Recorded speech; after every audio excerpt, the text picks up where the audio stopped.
In the 1980s, researchers discovered that most American women were dissatisfied and preoccupied with their weight, regardless of their actual weight. Unfortunately, this has not changed over the years. Learn what's behind our poor body image and how we can improve it. Making peace with our bodies, next on Speak Your Mind.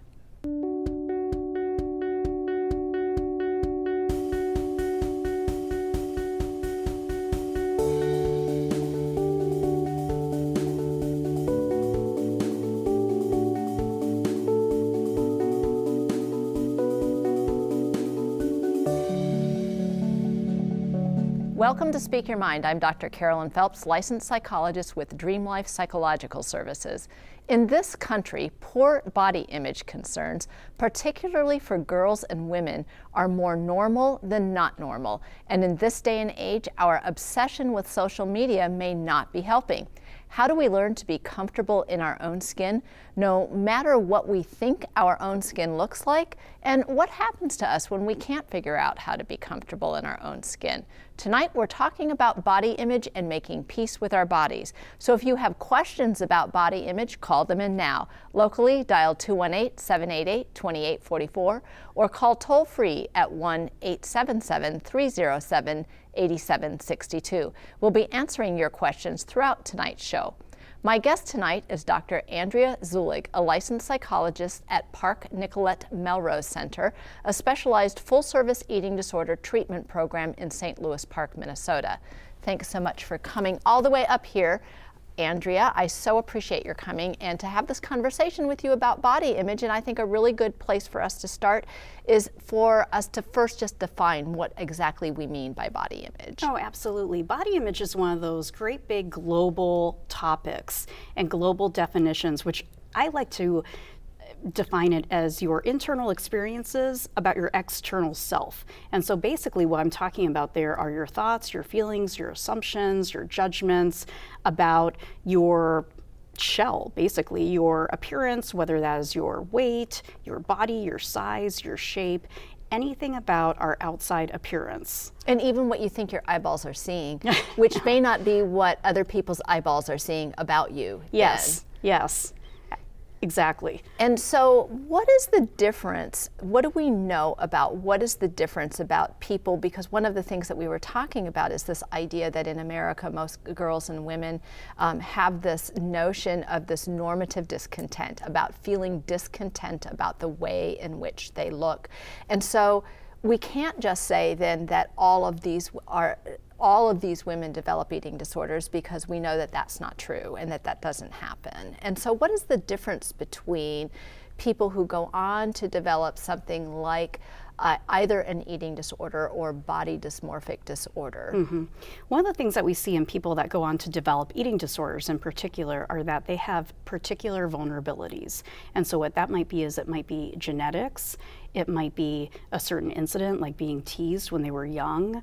It might be other exposures, like being around other people that have had eating disorders, defining certain experiences as being more negative and then feeling like they have to have control over their body, and then a whole wealth of other experiences, possibly trauma, anything like that where people really do feel the need to control their size and shape. So we know that culture plays a role in our body image, but in terms of developing an eating disorder, culture is a piece, but it's not the entire piece. Not the whole thing.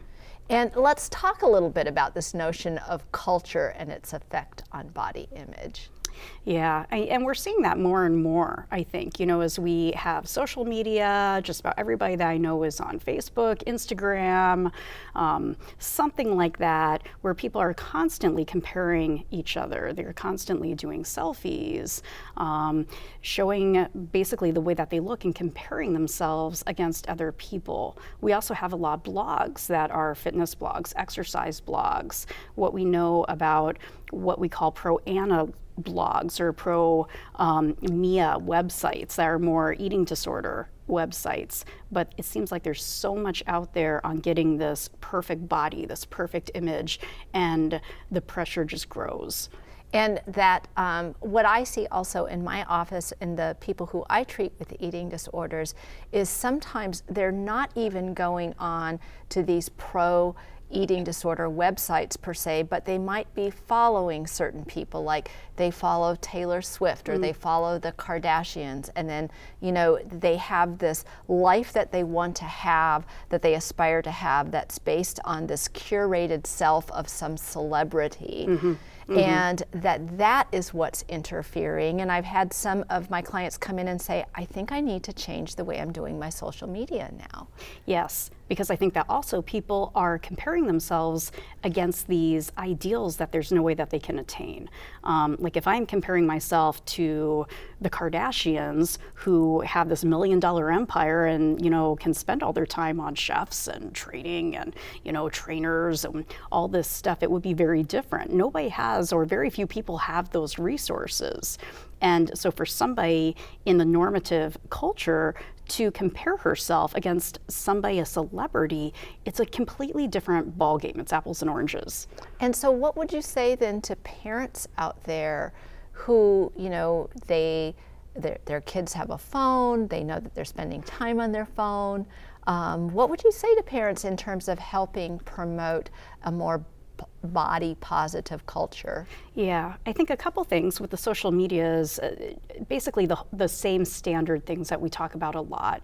See what your kids are on, watch that, monitor it, and then also, I think more importantly, be a role model yourself. You know, model your own body image acceptance. I think that in this culture, it's amazing how often people will talk negatively about their own bodies, about other people's bodies, things like, oh, she shouldn't be wearing those jeans, he looks bad in that, oh, I would be so embarrassed if I look like him. A lot of body shaming. And just the effects on this on our young people, on even ourselves, is phenomenal. Basically, it's very shaming, and I think that it really presents that image again that one's worth is all about your outside. And I think what's really important, what you just said, is that there are a lot of parents out there who would say, well, I would never say that about my own child, or I don't make those comments to my own child about my own child, except that if our children are hearing us make those statements about other people, or our children are hearing us make those statements about ourselves, they're still internalizing that whole piece of the puzzle of what's important is how you look. Yes, absolutely. And that one's worth is completely about that, which I think is so incredibly toxic because our bodies are changing all the time. I don't look like I did when I was 16. I don't know about you, but I don't. So. No. Pretty sure I am a part of your club. Yes, Yeah. exactly, Yeah. exactly. You know, we age, we change, and I think that we should really try to celebrate that. And instead, in our culture, we really glorify this one body type, this more tall, thin body type, which really only maybe 1% of the population can attain. And for women, I think that that's just been true throughout the ages, that our easiest access to power has been through beauty. And so if you were a member of the Pretty Girls Club, you kind of got more positive things thrown your way. And there's been research that's been done, psychological research that's been done, that shows that we attribute more positive traits to people who look traditionally more pretty. And can you talk a little bit about that?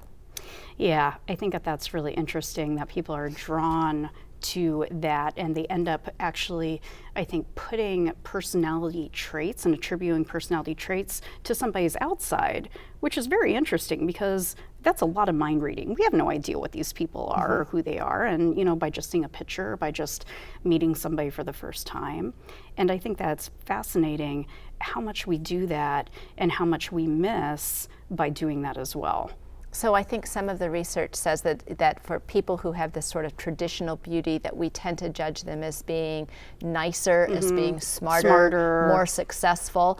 And they may be a little bit more successful because if we're judging them to be this way, I think that there's been some research done that shows that they're more likely to get the job over somebody who doesn't look a certain way, even in jobs and careers where personal appearance is not a part of the gig. And then the opposite is true as well. And so particularly, unfortunately, people who are quite overweight, obese, we still have this huge stigma in our society and personality traits against them, that they are lazy, that they aren't taking care of themselves, that they're sloppy, things like that, where again, we don't know that, because genetics also plays such a huge role in one's body type. You know, we have so much diversity in ourselves, and height, and skin color, in all those different things. Why wouldn't we have diversity also in body shape and weight? And so what are some of the effective strategies besides what you said about being a good role model then, in terms of promoting a sense of positive self that is maybe disconnected to how we look? I think that one of the best things that we can do for ourselves, and also especially for our kids, is model the idea and help teach them and us the idea about where our worth is and what makes us a valuable person, a good person, a person who is lovable, a person who is worthwhile. And that has so much more to do than just the surface. I think that is a huge thing. I think that also looking at the function of our bodies and how much our bodies can do for us. And it's amazing because actually for some people, they don't even know about that until what they have is gone. So like I hurt my knee recently and now I can't do as much activity. And I'm like, man, I really miss my knee. I really value my knee and what my body does for me. I can run, I can walk, I can work out, I can do all kinds of fun things. But people tend to focus more on the negatives, on, I don't like this part about my body, I don't like that, I wish that was different. What's the connection then about how people take maybe a small specific body part and then turn it into this is about all of who I am represented in here? Or like, yeah, I care about my knees, but I don't like the way my face looks. Or yes, I care about the fact that I'm successful in sports, but other people don't think I'm pretty. I really think that has to do a bit about what you were talking about before about power, and how for so much time, for so many years, I think that women too have found their power in appearance, unfortunately, or have been told that is where their power is. And so even though, and we've heard examples of this through the ages, I think that even though you might have somebody that is incredibly successful, has many friends, has great relationships, there are some people that their self-esteem comes back to their appearance. And if they feel like they're not cutting it in a certain way, then everything else is lost because they have all their self-worth in that basket. One of the things that I talk with people as well is I ask them the question of, what do you think you're not getting in your life because of this one flaw that you have? What do you think if you had that thing, what would it get you? And, like, well, what do you want to be? Well, I want to be a doctor. Well, is this one flaw going to stop you from being a doctor? Is there, and if they do want to, if they want to be a model, to say, is this the only way in the world that you could be happy is by being a model? To try to challenge those conversations. So parents could try to help sort of challenge those conversations as well. That would be another thing that they could do to promote a more positive body image. What do you see about, so, one aspect is certainly in this country and with women is around their weight, but another appearance-based factor is about how we don't let women in this culture age. That it's become Botox-landia. Absolutely. I think like there was a tenfold increase in the number of cosmetic procedures, and by procedures they mean not just surgeries, but things like Botox, this was back in 2004. And so this idea that we are constantly erasing the aging process, and where do you see that fitting in? Well, I think that's so interesting because I know that we're talking more about appearance and about body image than about eating disorders, but also with that we have seen a huge uptick in eating disorders in women who are middle-aged. And I think that there is so much focus on youth and beauty, really. And unfortunately, like you said, in this culture, there are other cultures that aren't like this, but I don't think that we necessarily respect our elders as much. And the idea that people are aging and then they somehow become insignificant or are viewed as unattractive.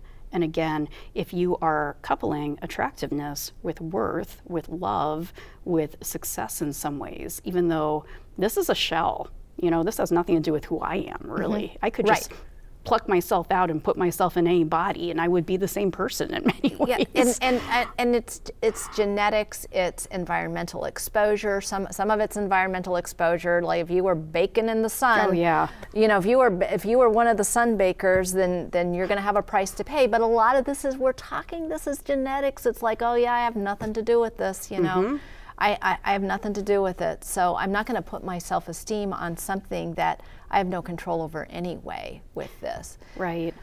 Here's a question that came in. How do you go about treating body image disorders? And so we'll start let's just even start. And she says and or eating disorders. Okay. Because I think that's 4 shows right there, 4 shows. But we're in the middle of only 1 show here. So even treating body image concerns with somebody who's presenting with an eating disorder or eating problems, what are some of the strategies that you use to help them? Okay, I'll tell you what I used to do, and then I'll tell you what I do now. Okay. Yeah. So what I used to do, and what we're finding, I think, isn't working as well anymore, is that I think that we used to encourage people to talk about how much you hate your body. Get it out, vent it, blah, blah, blah. And basically, one of the things that we found is that, unfortunately, the more that people would talk about how much they dislike their body, the more that they would spin in this horrible shame cycle and get extremely obsessive with how much they hate their body. The thoughts that you feed. Yes. So it's what you feed is what gets stronger then. Yes, absolutely. It just gets bigger and bigger.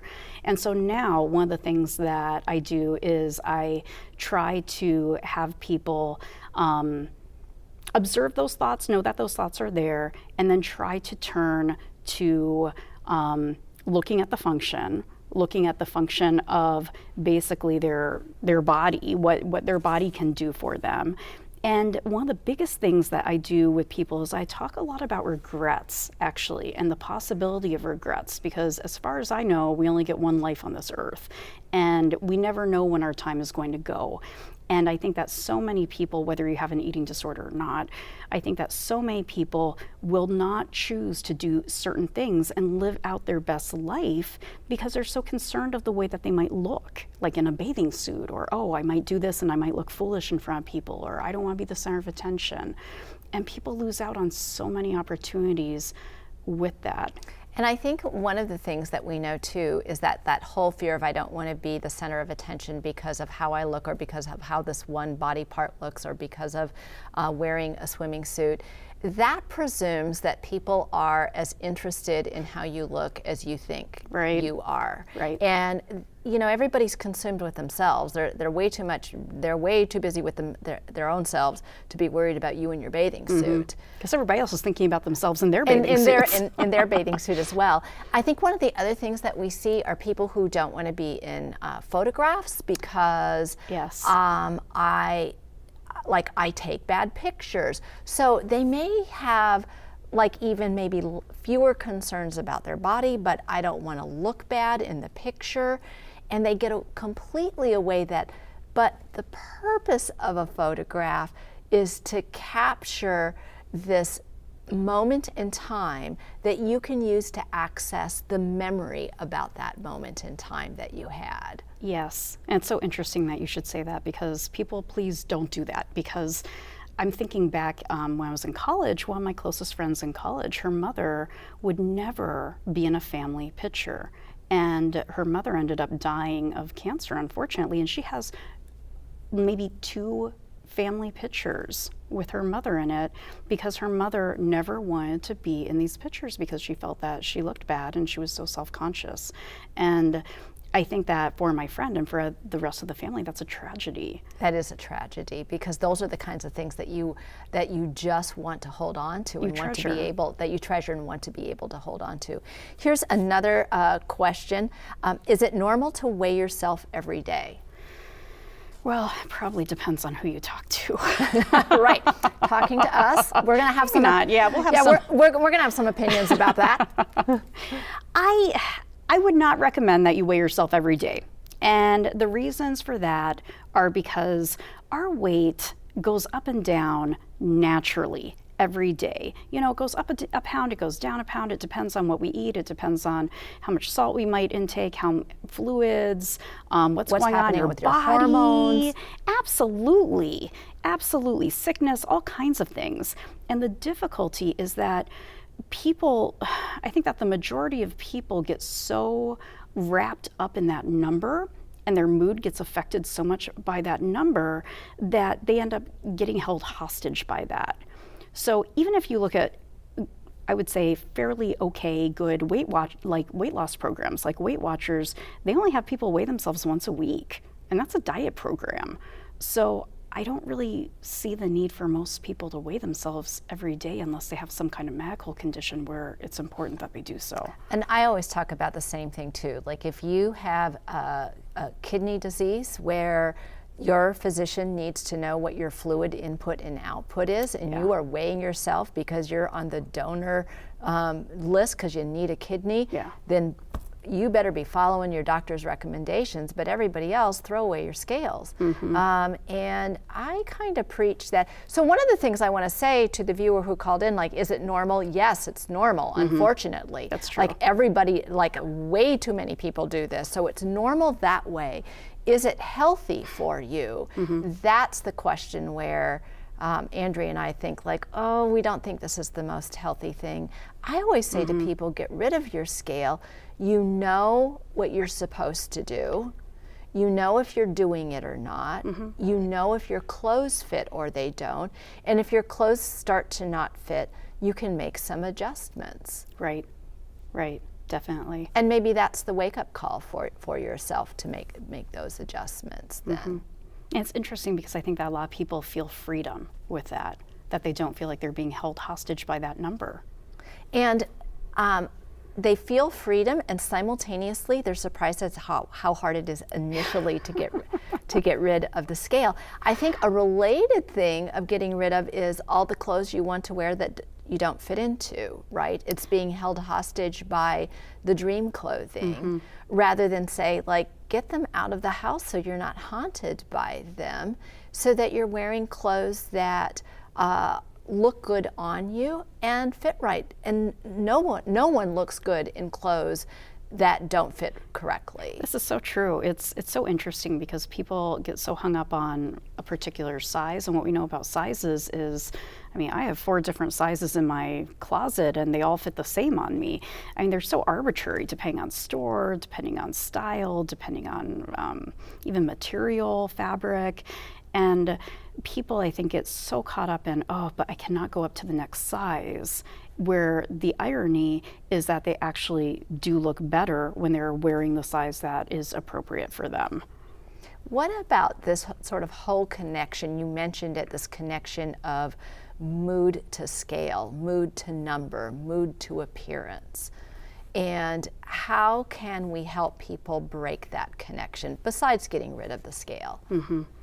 I think a big part of that is really looking at the power and the impact of that number, of your size, whatever that might be, on your own feelings and how powerful that might be. Now, if you're really having a lot of difficulties with that, I would suggest seeing a therapist, getting some help, definitely surrounding yourself with positive, like-minded people.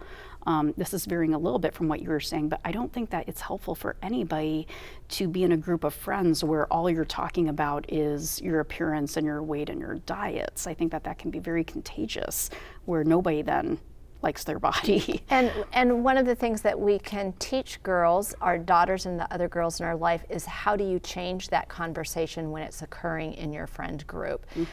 We are very short on time now, and so what would you say would be your final message of hope to the viewing audience? Oh, I just think that we have so much to offer the world and ourselves, and to focus on our character, our personality, what we can bring to the world. And, you know, our shell, this is just one part of who we are. And to really try to look at the big picture and to embrace that. I think that there could not be any more perfect words than that we focus on ourselves, because who we are right now in this moment is absolutely enough. Even if we think that there are some things about ourselves that we want to improve, we're still perfect just the way we are right now. We won't be on the air next week, but please join me Tuesday night. Yep, that's election night, November 6th at 7 p.m. in Mitchell Auditorium on the campus of St. Scholastica for a free, that's my favorite price, public screening of Suicide: The Ripple Effect. This film doesn't just talk about the ripple effect that suicide creates, it talks about how we can all turn that ripple effect around and create a ripple effect of hope. You can find more information about this event on our website at wdsc.org/speak, where you can rewatch this episode, look up an old episode, or just binge watch all 149 episodes from our 8+ this season on the air. Join us again on November 15th for our last show of the season, when we'll be talking about one family's story of hope. What better way to wrap up season 9 of our show? I'm Dr. Phelps. Thanks for watching, and good night.